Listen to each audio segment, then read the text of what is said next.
ಮೈಯ ಕಾಂತಿಗೆ ಸೊಪ್ಪದ ಕೇಶರಾಶಿಗೆ ಅಭಿಮಾನಿಯಾದ ನಿನ್ನ ನುಡಿಕೆಂದಿಗೆ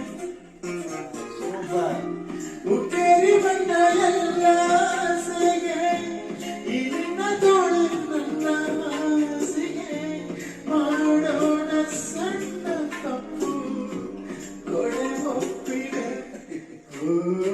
ಈ ಶಾಖ ಸಾಗಬೇಕು